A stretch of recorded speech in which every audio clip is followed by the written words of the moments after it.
Hey guys, welcome back to my channel. Today I have my husband Matt here and we are doing a new series that we are really excited about, Yes. something we've talked about for a while. Yep. So we are doing something called the best show you've never heard of.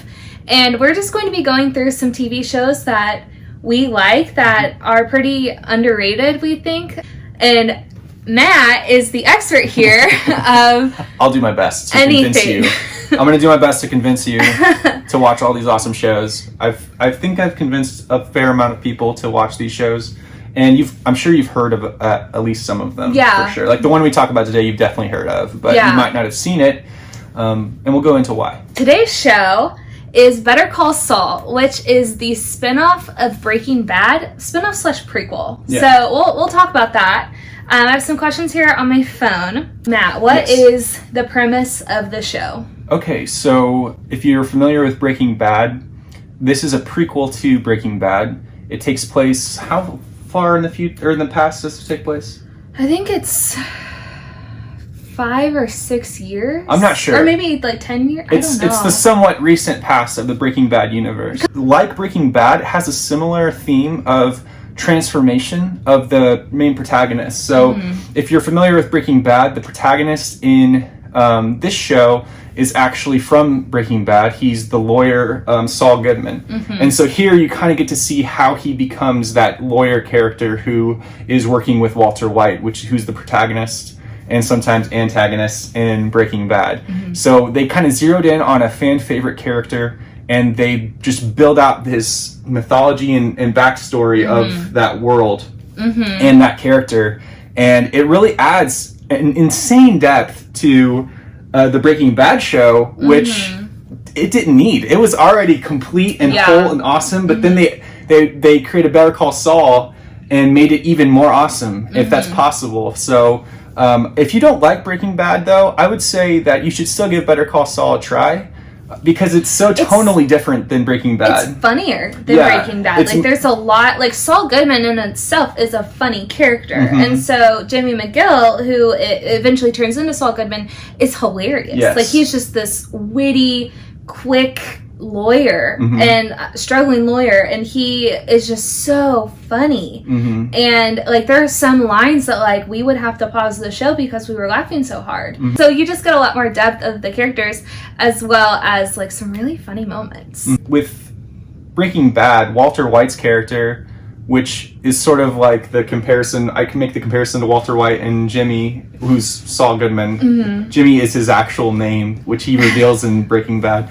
But you kind of get this idea that they're both kind of down their luck in the beginning of each series, and they're kind of coming out of nothing, and they have to try to rise up and transform into this thing, for better or worse. That's up for debate. I think one of the things to consider when you're thinking about the differences between the two main characters in these shows, if you've seen Breaking Bad, you know that Walter is the smartest person in the room. But whenever I was watching that show, especially towards the beginning of it, the initial seasons, there's times where I felt like Walter was almost like pathetic, and he's supposed to be portrayed that way because this dichotomy between him being pathetic and then becoming this like kingpin of crime, basically, which is not really a spoiler for Breaking Bad. I'm sure you've seen, if you've seen anything about it, you know that It's like the premise. he becomes Scarface basically. But in Better Call Saul, I felt like Jimmy McGill, or Saul Goodman's his alter ego, I felt like he was much more charismatic and not as pathetic of a character. And so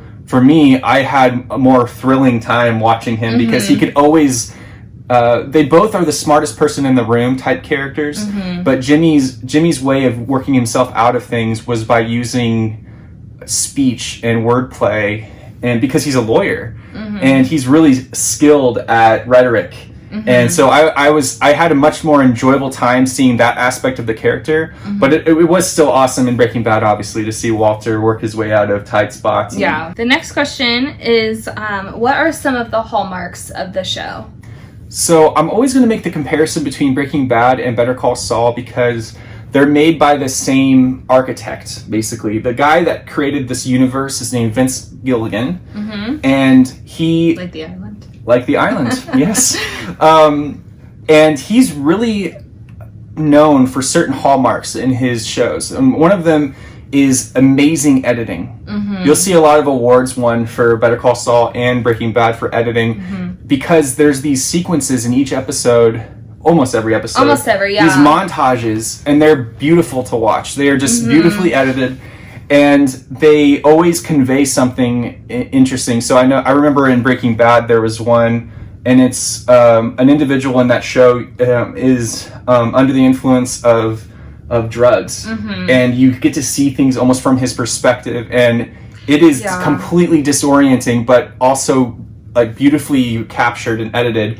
And it's just something that you don't see in other shows. Like the way they do subjective storytelling in that way is really interesting. Yeah. But along with the editing is amazingly chosen, or really perfectly chosen music. And I think that's known as like a needle drop. The needle drops in like a needle of a record. The needle drops in Better Call Saul are awesome. And obviously with great writing comes great acting, because actors are drawn to that. And the writing team is top notch. Each season of Better Call Saul and each season of Breaking Bad progressively get better. That's an opinion, but I would say that's pretty true. I would agree. There's highlights, I think, there's like peaks in season 3 of Better Call Saul that are higher than maybe any point in the show. But season 4 and 5 are consistently incredible. I would say the editing, the music, the writing, and the acting, which is almost everything. But seriously, it's fantastic. Who are some of the actors in the show? Yeah, so returning to Better Call Saul from Breaking Bad, you have the main roles would be Bob Odenkirk, Jonathan Banks, Dean Norris, and Giancarlo Esposito. Although Dean Norris, he's a huge character in Breaking Bad. He's really only in a couple episodes of Better Call Saul, but I had to mention him because he's so awesome in the Hank Schrader role, and he's one of my favorite characters. But he really is only in 2 episodes. I don't want to give people who are fans of Breaking Bad too much of an expectation there. But the others, Jonathan Banks, Bob Odenkirk, and Giancarlo Esposito, who many of you might know from The Mandalorian. He plays Moff Gideon, who's the main antagonist in Mandalorian towards the end. He's fantastic. He's a great evil character. He's so good as the villain of Breaking Bad, especially in season 3 and 4. And he's really, really good in Better Call Saul. I would argue that he's better in Better Call Saul. Giancarlo Esposito is awesome. And then obviously Bob Odenkirk, who is the titular Saul Goodman, Jimmy McGill character. He really carries the show on his shoulders for a lot of it. But he is almost outshined by Jonathan Banks returning as Mike Ehrmantraut, who's kind of like a fixer for the criminal underworld. But he doesn't start that way, and you'll see why in Better Call Saul. But he's in both shows as well, and he's a fan favorite. So you have a lot of these like kind of stars of Breaking Bad reprising their roles. But I would argue that they have so much more to do in Better Call Saul, but that might also be recency bias because we've seen that more recently than we've seen Breaking Bad. But along with those returning people, we have newcomers to that universe. Ray Seahorn as Kim Wexler, who's probably our favorite character in Better Call Saul. She's so amazing. Like as a character, her character is just so good and loyal. I think is like the biggest attribute for her, but also like she really holds her own as a lawyer. She's a very strong character. I really like her. Like Kim is, I think, probably one of the only characters that I'm like, I want her to win. Like I want her. And I think it also helps knowing, like not knowing what comes of Kim in Breaking Bad. Like we don't know. And so we know what happens to Jimmy McGill. We know what happens to Mike and Gus. But we don't know what happens to Kim, and so I think that's also a big appeal for characters that we don't know. Yeah, there's a lot of mystery around where her arc is heading. Yeah, and that's pretty fantastic. That's fun as a fan to know, because like there are moments where Jimmy might be in danger, and I'm like, well, I know he'll be fine because he goes to be Saul Goodman, or Mike, or Gus, or like any of these characters. I'm like, I know they'll be okay. But if Kim is in danger, or another one of the characters we're going to mention in a little bit's in danger, we're like, that's so fun to watch as a fan because you don't know. We also have new characters like Nacho Varga, who's portrayed by Michael Mando, who is really interesting. At first, I wasn't sure like how I was going to feel about his character because you're not sure which side of the fence he's on morality-wise, which you're going to see as a recurring theme with the Breaking Bad universe. Like you start loving a character and you go to hate him. You hate a character, you go to love them, and that's just really great character development. I was going to say that's a sign of a well-written character. Yeah, part of like each character in this universe is the dynamic nature of their arcs. Yeah, they start off one way and they end another way, and they go back and forth. And so with Michael Mando as Nacho Varga, he's just so good at portraying somebody who you trust, but they're a bad person.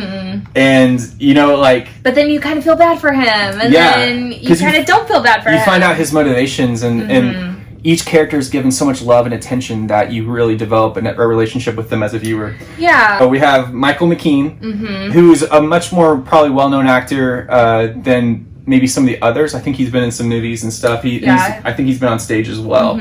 And he plays Jimmy's brother, Chuck McGill. Yes, of course. How could I forget Chuck? And Charles McGill. I love that character. There's a really interesting sort of sympathetic approach to talking about mental illness with that character, and in a very nuanced way. And also, he has some of the best scenes in the whole show. Absolutely. And he's part of maybe my favorite episode of the show as well. And yes, so I don't want to spoil anything with any of these characters, so I'm trying to be careful. The last person would be Tony Dalton as Lalo Salamanca, who I got goosebumps just thinking about Lalo Salamanca because he's in just so... Matt loves Lalo Salamanca so much. But also, it's something that's hinted at in Breaking Bad, this character. In one brief kind of... It's in Saul's first... encounter. The first episode you meet Saul, he mentions somebody named Lalo. And it's just like this drop-in-the-hat reference that you never thought would pan out. And it does pan out in a fantastic way. It pays off in the best possible way, like in a way that you wouldn't even imagine. And Tony Dalton just does a great job at that portrayal. Once again, in a similar way to Nacho Varga. You don't know whether you're supposed to like this guy or not because you just love watching him on the screen, but he's not necessarily a good guy.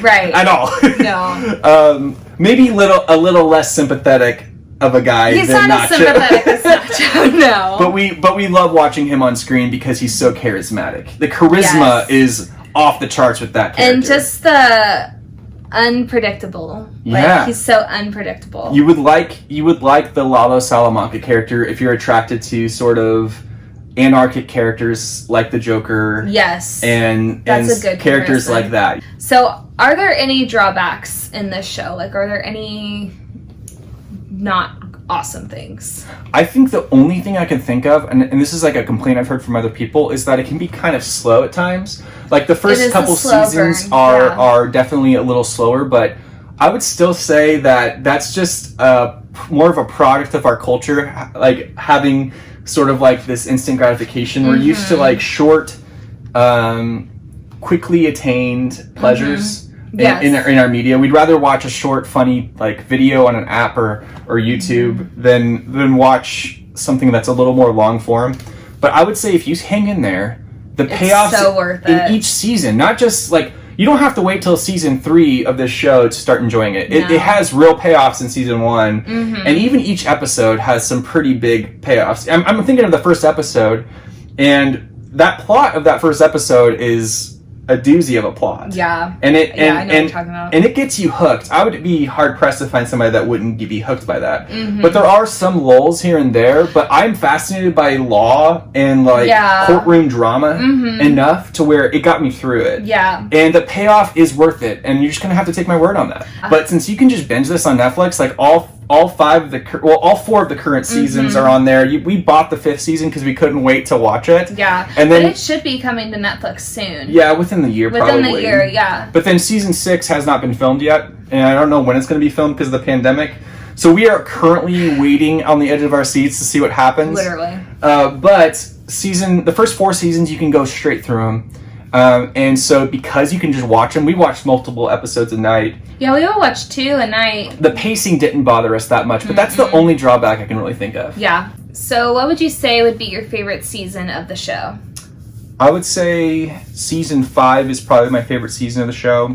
I can't give away too much about why it's my favorite season. But like Breaking Bad, the show is just accelerating, and it's getting more and more intense and more twists and turns, and it hits a fever pitch at the end of season 5 that I know they're going to pay it off. I have so much faith in the film or in the storytellers in this instance, because I saw how they handled Breaking Bad, and I saw how they've handled Better Call Saul, and the roadmap that they have stayed on has been so progressively good. But I just can't imagine how it could get better. Right. You know? Does that make sense? It's really hard for me to pick my favorite season because I'm a sucker for the first seasons of shows. Yeah. You love pilot episodes. I love pilots. Like, I rewatch pilots probably too much. But, like, season 1 is my favorite of Breaking Bad. And season 1 of Better Call Saul, I would also say is my favorite because you're getting to know these characters. And I love the way that they're introduced. And I love the way that some of their stories are handled. I love some of the episodes that Saul Jimmy is in. Like, I love seeing that.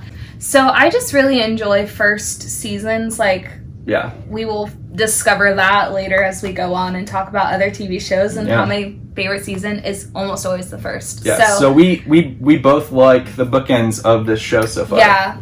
So what would you say is your favorite episode? My favorite episode is in season 3. I know it's Chicanery. That's the name of it. Just write that down if you're like looking for an awesome episode. And it has like basically if Bob Odenkirk didn't win the Emmy and Michael McKean didn't win the Emmy for Best Actor for that episode. Yeah. I mean, they're just so incredible in that. It's amazing. I think such it's a good episode. The single best scene of acting in the entire show.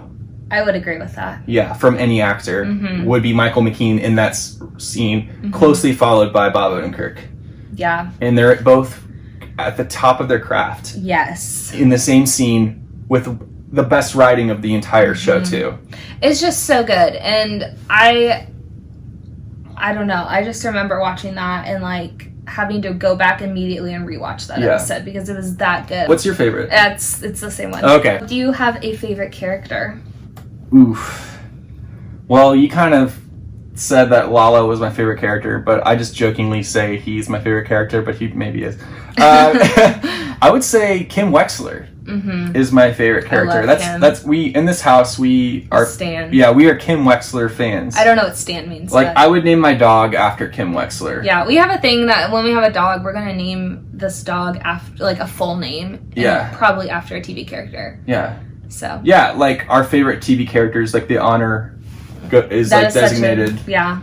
Why is Kim your favorite character? I like Kim because she is just I like Kim because she's a strong character, and we kind of talked about it a little bit earlier. Yeah, we did. But she's just like you know who she is the entire time. Like from the moment you meet her, you're like, oh, I know this is a good woman. I think the reason why Kim Wexler is my favorite character is because she works as hard as Jimmy works, which they both work incredibly hard. But she does it the legal and right and good way. And Jimmy does it sort of like the shortcut cheat way, which is really fascinating and interesting to see how he games the system. But she does everything for the most part, the honorable right way for most of the show. And it makes you really respect her character because she achieves so much by doing that, by being good and right. Now, obviously, no character is completely static in Better Call Saul. Right. But she does tend to have those qualities, so I think for us, we're really attracted to like really good characters. And I don't mean good as in well portrayed or well acted. They're all well acted. I mean like moral characters. And so that's why I think we love Kim. So what are you looking forward to in season 6? Well, the conclusion. So because that's the last season, right? Right. Yeah. This will be the. Gosh, that's sad. And I think it could be the conclusion of this universe. Oh, that's so we even have sadder. Breaking Bad. We have Better Call Saul. These huge, long, epic arcs across both shows, and we also have the end, which is El Camino, which is a movie on Netflix as well that kind of wraps everything up for the Breaking Bad universe in a tight kind of role, especially one character. But I can't imagine how else they would build out this universe. I guess they could do it, and I would be up for it because so far they haven't failed us. Yeah, they've done a great job. So an interesting thing about Better Call Saul is that the first episode of each season starts out with about like a 10 to 15 minute section that's in black and white, and it is a peek into what happens after Breaking Bad. So we get a glimpse into some of those events for a character, and we're really interested to see how that culminates. Ties, yeah. Where is that going? Because that'll give us like basically the ending of the Breaking Bad of all story. The characters, because that's the one character that was like the mystery. Yeah. Like nobody, like we knew it happened to him, but we didn't know specifically. And so we're kind of, that's the biggest thing I'm looking forward to for sure. Yeah. About season 6, but that's going to be maybe answered in the first episode, unless they change that format and put that black and white part at the end, which I wouldn't mind. Yeah. But also, cool. Man, there's some stuff in the past that still needs to wrap up, obviously, for a whole season. I don't know how they're going to culminate some of this stuff that happens at the end in the season 5 finale. Where that's going, it's going to be sort of an explosive 6th season, I imagine. So I'm really looking forward to see how that turns out. So thank you guys so much for tuning into this video. If you enjoyed it, we would really appreciate it if you gave us a thumbs up and subscribe to this channel for future videos like this. We will be talking about Fargo in a couple weeks when we do this series again, and we're really excited because we love that show. Yeah. If you're interested in watching Better Call Saul or Breaking Bad, I think you could watch either one. It doesn't matter the order. I might recommend watching Breaking Bad first, since it was the first, and Better Call Saul isn't finished yet. Right? Yeah. And so, but once Better Call Saul season 6 comes out, you can watch them in any order. Yeah, for sure. And both of those are on Netflix, so if you're a Netflix subscriber, you can check that out.